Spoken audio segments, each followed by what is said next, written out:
This is the High School Football America podcast for May the 11th, 2023. I'm Jeff Fisher. The High School Football America podcast is brought to you by GameStrat, America's premier sideline instant replay system with outstanding reliability. It has faster speed than Huddle Sideline, plus GameStrat has awesome customer service along with different plans priced right for every coach's budget. And mention High School Football America when you talk to the good guys at GameStrat, and they will give you a High School Football America friends and family discount. To get a demo, it's easy. Go to GameStrat.com, or you can click on the GameStrat banner ad located on every page of highschoolfootballamerica.com. Well, as the HSFA rankings algorithm heads into its second decade. That's right, we're going to be 11 this year. We thought it would be a good time to take a look at the last 10 years of using the algorithm to rank teams from around the nation. For those of you unfamiliar with our rankings, they're powered by NFL Play Football. And so what we did to look back over the last decade, we put all the information into the computer, the spreadsheet and all that good stuff. And we got an HSFA power ranking covering the teams playing between 13 and last season. When all the stuff got spit out after a decade's worth of numbers, California's St. John Bosco, the reigning national champs in the High School Football America national rankings, turned out to be the number one team over the last 10 years, and they edged out their arch rival from the Trinity League there in Southern California. Mater Dei edged them out for the top spot with a power ranking of 107.7 to 104.1 for the Monarchs. Now, these two Southern California heavyweights, there should be no surprise that they're at number one and number two, because during the last 10 years, they've combined to win five, yes, I said five, half of High School Football America's national championships. Bosco, as I said, won it last year, and that goes along with their 2019 title. Mater Dei won back-to-back crowns in 17 and 18, and they also claimed the 2021 national title. And Bosco has had just quite a run since we put together this algorithm. And by the way, if you don't know the history, we did an opinion poll in our first year when we moved to Los Angeles, and I just decided that there was a way to do rankings a little differently, and that's when I kind of during that season was creating the algorithm, and then we rolled it out in 13. But if you count from 13 through 22, Bosco has finished in the top 10 7 times. Yeah, that's a lot, 70%. And you've got to remember, they had 1 year, too, they were ranked number 30, but that's because it was during COVID. They played a spring season. They only played 6 games, so they didn't fare too well in the algorithm with that few of games. Now, Mater Dei has been a top 10 team 6 times. Bosco's only one of 2 teams to finish every season in our national rankings. Allen, Texas, which won 3 High School Football America national titles from 2012 through 14. What was that guy's name that was the quarterback? Oh, Kyler Murray.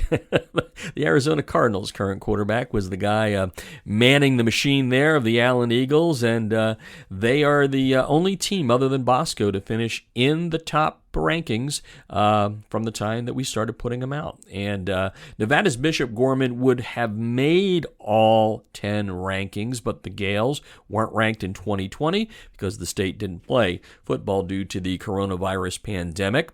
The 4-time defending Florida State champ Miami Central checks in at number 3 behind Bosco and Mater Dei. The Rockets they're coming off their highest finish. Last year they finished number 2 in the nation, and they've had 3 top 10 finishes over the last 10 years. Florida leads the way.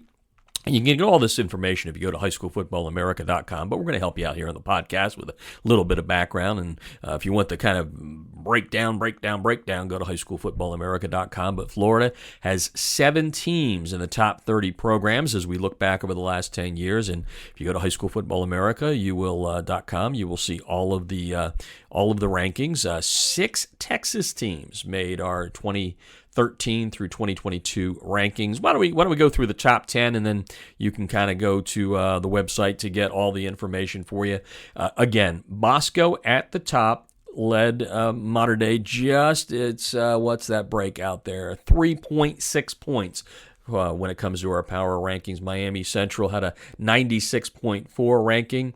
IMG Academy, a team that Central beat last year during the regular season, which helped the Rockets get to that high number 2 ranking. IMG Academy out of Florida, the private academy there, they are in 4th position.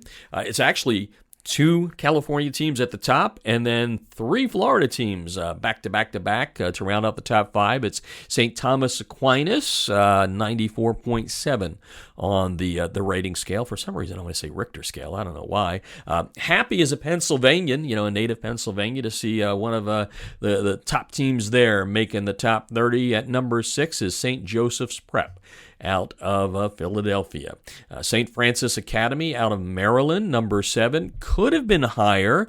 They didn't play in 2020 because of the coronavirus pandemic. And then there was the year, which was, that was back in 2018, when the teams in the MIAA decided they were not going to play the Panthers because the Panthers had kind of stepped things up, and Biff Poggi, he brought in some great players from outside the area, and some of the teams there in the MIAA said, nope, we're worried about getting hurt. So at the last minute, St. Francis had to play we're going to call it a subpar schedule. Not trying to be nasty, but they didn't have many teams that they were playing. They ended up number 52 in the nation, and the only reason they really even finished that high was because in the Geico State Champions Bowl, they came down to Georgia and put a whooping on the 6A champs. Lee County just got whooped by SFA, but even with those couple of little hiccups in there, St. Francis is number 7 overall. North Shore from Texas, Houston, Texas, they are number 8. They and Duncanville have been battling for the last 4 or 5 years for supremacy there in the biggest classification in Texas. North Shore, which lost to Duncanville last year, is 8. Duncanville is number 9, and maybe a surprise to some, Dutch Fork from South Carolina. What a powerhouse that Tom Knotts has built there. Coach Knotts was the guy that led Independence out of North Carolina to a 109-game win streak. Well, he's got Dutch Fork going just as well, and they've really been ramping up their schedule, so they're number 10. Go to highschoolfootballamerica.com. The top 30 is there for you. You can also find out about it on our Twitter account, HSFB America. You can check us out on Facebook and Instagram. It's also there. Our handle there, High School Football America. And you can also check us out on LinkedIn. Getting a lot of activity on LinkedIn. So just go there, and the High School Football America handle there is what it is everywhere else, High School Football America. And we're just pleased as punch that you guys out there tune in every Sunday to our website to check out our national rankings, our regional rankings, and our statewide rankings. And once again this year, those rankings will be brought to you by NFL Play Football. And the podcast is now over, and it's brought to you by NFL Play Football. Hey, coaches, don't forget to check out playfootball.nfl.com for some great resources to help you improve in the coaching profession. And that's today's High School Football America podcast, and I'm Jeff Fisher.